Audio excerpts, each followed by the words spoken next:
আজকে প্রধানমন্ত্রী তারেক রহমান একটি নজিরবিহীন ঘটনা ঘটিয়েছেন। তিনি একটি দৃষ্টান্ত স্থাপন করেছেন এবং এর আগে বাংলাদেশের কোনো প্রধানমন্ত্রী এই ধরনের কাজ করেননি। তিনি কি করেছেন? তিনি নিজে বাসা থেকে বের হয়ে পুরো ঢাকা শহর ঘুরেছেন, ঢাকা শহরের বর্জ্য ব্যবস্থাপনা দেখেছেন। ঈদের পরদিন যে বর্জ্য ব্যবস্থাপনার যে কথা বলা হয়েছিল যে 24 ঘন্টার মধ্যে সব বর্জ্য আসলে ব্যবস্থাপনা করা হবে, সব বর্জ্য পরিষ্কার করে ফেলা হবে, দুই সিটি কর্পোরেশনকে দায়িত্ব দেওয়া হয়েছিল, মন্ত্রণালয়কে দায়িত্ব দেওয়া হয়েছিল, সেটি প্রধানমন্ত্রী নিজের সরেজমিনে তদারকি করেছেন এবং এই তদারকির বিষয়টি সত্যিকার অর্থে ব্যাপক আলোচনার জন্ম দিয়েছে। এক কথায় বললে প্রধানমন্ত্রী তারেক রহমানের ভাবমূর্তি ব্যাপকভাবে উজ্জ্বল হয়েছে। তিনি তৃণমূলের সঙ্গে নিজেকে আরো বেশি সম্পৃক্ত করতে পেরেছেন। পাশাপাশি আরেকটি প্রশ্ন সামনে আসছে, সেটি হচ্ছে প্রধানমন্ত্রী যদি বর্জ্য ব্যবস্থাপনার মতো বিষয়টিও প্রধানমন্ত্রী নিজের যদি তদারকি করতে হয়, তাহলে প্রাতিষ্ঠানিক যে ব্যর্থতা সেটি কিন্তু সামনে চলে আসছে। বিশেষত এই বিষয়গুলোই আসলে সোশ্যাল মিডিয়া এখন সামনে আনছেন যে স্বয়ং প্রধানমন্ত্রীকে কেন বর্জ্য ব্যবস্থাপনার তদারকি করতে হবে, মন্ত্রী প্রতিমন্ত্রীরা কি করছেন, দুই সিটি কর্পোরেশনের প্রশাসকরা কি করছেন, প্রধানমন্ত্রী নিজে ঘুরে দেখে ব্যবস্থাপনায় অনিয়ম হওয়ার কারণে কেন তাকে দুইজনকে বরখাস্ত করতে হবে। এগুলো তো আসলে সিস্টেমিক প্রাতিষ্ঠানিক কাজ, প্রাতিষ্ঠানিকভাবে সেগুলো করা উচিত। সেই বিষয়গুলো সামনে আসছে। আমরা দুইটা দৃষ্টিকোণ থেকে বিষয়টা দেখবো। একটা হচ্ছে ব্যক্তি প্রধানমন্ত্রীর যে ভাবমূর্তি সেটি ব্যাপকভাবে উজ্জ্বল হয়েছে, এটা নিঃসন্দেহে বলা যায়। বাংলাদেশের ইতিহাসে এর আগে কোনো প্রধানমন্ত্রী এরকম কোনো কাজ করেননি। এটি বেশ কিছু বার্তা কিন্তু দিচ্ছে। অন্যভাবে বললে একজন প্রধানমন্ত্রী একদম শীততাপ নিয়ন্ত্রিত কক্ষ থেকে বের হয়ে তিনি নিজে রাস্তায় গাড়ি ড্রাইভ করে সবগুলো সিগন্যাল মেনে তিনি ঢাকা শহর ঘুরেছেন, বর্জ্য ব্যবস্থাপনা দেখেছেন।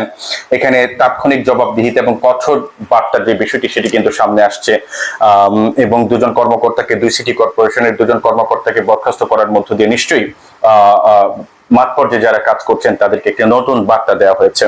পাশাপাশি একটি নতুন সংস্কৃতির সূচনা করেছে। বাংলাদেশের রাজনৈতিক সংস্কৃতিতে ভিআইপি প্রোটোকল ভেঙে প্রধানমন্ত্রী তারেক রহমান এক অনন্য নজির গড়েছেন।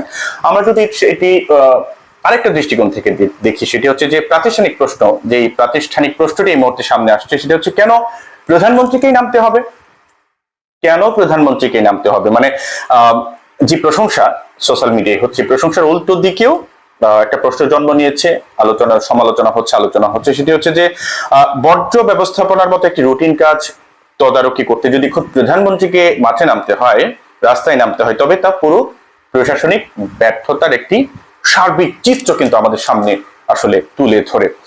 প্রশ্ন ওঠে যে প্রশাসক এবং মন্ত্রী প্রতিমন্ত্রীরা কি করছিলেন, দুই সিটি কর্পোরেশনের দুজন প্রশাসক আছেন, তাদের কাজ কি তাহলে, মন্ত্রী প্রতিমন্ত্রীদের কাজ কি তাহলে, এই প্রশ্নগুলো কিন্তু সামনে আসে। প্রধানমন্ত্রী নামার আগেই কেন সব বর্জ্য ব্যবস্থাপনা সঠিকভাবে সম্পন্ন করা হলো না, এই প্রশ্নটি কিন্তু সামনে চলে আসে। পাশাপাশি মাইক্রো ম্যানেজমেন্টের একটা ঝুঁকি আসে, যেমন অর্থাৎ রাষ্ট্রবিজ্ঞানীরা মনে করেন যে সরকার প্রধান যদি মাইক্রো ম্যানেজমেন্ট বা অতি ক্ষুদ্র প্রশাসনিক বিষয়েও সরাসরি নিজেকে জড়িয়ে ফেলেন, তবে নিচের স্তরের প্রাতিষ্ঠানিক কাঠামোর দুর্বল হয়ে পড়ে এবং কর্মকর্তাদের মধ্যে স্বনির্ভরতার ঘাটতি তৈরি হয়, সব সিদ্ধান্তের জন্য উপর মহলের দিকে তাকিয়ে থাকতে হয়। এই বিষয়গুলো কিন্তু সামনে আসে। পাশাপাশি কাঠামোগত জবাবদিহিতার একটি বিষয় আসে যে দুই কর্মকর্তাকে বরখাস্ত করা হয়তো একটি সাময়িক একটা সমাধান, কিন্তু এটি স্থায়ী ব্যবস্থার ইঙ্গিত দেয় না। সিটি কর্পোরেশনের যে তদারকির যে ব্যবস্থাপনা যে ত্রুটিগুলো আছে সেগুলো দূর করতে হবে, নাহলে এগুলো কোনোভাবে হবে না। বিশেষজ্ঞরা কি বলছেন, প্রধানমন্ত্রীর এই কাজে বিশেষজ্ঞরা এই ঝটিকি সফরকে অবশ্যই বিশেষজ্ঞরা নানাভাবে মূল্যায়ন করছেন। তারা বলছেন যে এটি আমলাতন্ত্রকে নিশ্চিতভাবে ঝাঁকুনি দিবে। দীর্ঘমেয়াদে সুশাসন নিশ্চিত করতে হলে স্থানীয় সরকার মন্ত্রণালয় এবং সিটি কর্পোরেশনকে স্বয়ংক্রিয়ভাবে কার্যকর করতে হবে। তারা বলছে যে প্রধানমন্ত্রীকে তখনই সফল বলা যাবে যখন প্রধানমন্ত্রী নিজে রাস্তায় নামতে হবে না, নিজে রাস্তায় না নেমেও তার নিচের স্তরে যারা আছেন তাদের সবার কাজ সুষ্ঠুভাবে সুন্দরভাবে শেষ করার বিষয়টি দেখতে পাবেন, তখনই আসলে প্রধানমন্ত্রীকে সফল বলা যাবে। সবশেষে এতটুকু বলা যায় যে প্রধানমন্ত্রী তারেক রহমানের এই উদ্যোগ নিঃসন্দেহে একটি ইতিবাচক দৃষ্টান্ত স্থাপন করবে বাংলাদেশের রাজনীতিতে, বাংলাদেশের রাজনৈতিক সংস্কৃতিতে, এবং প্রশাসনের শীর্ষ পর্যায়ের যে সদিচ্ছা আছে মানুষের জন্য কাজ করার, সেই বার্তাটি কিন্তু তিনি দিয়ে ফেলেছেন ইতিমধ্যে। নানা কাজে তিনি সেটি প্রমাণও করেছেন।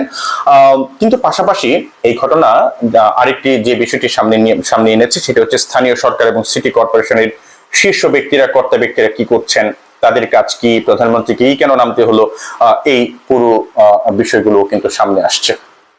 ধন্যবাদ সবাইকে।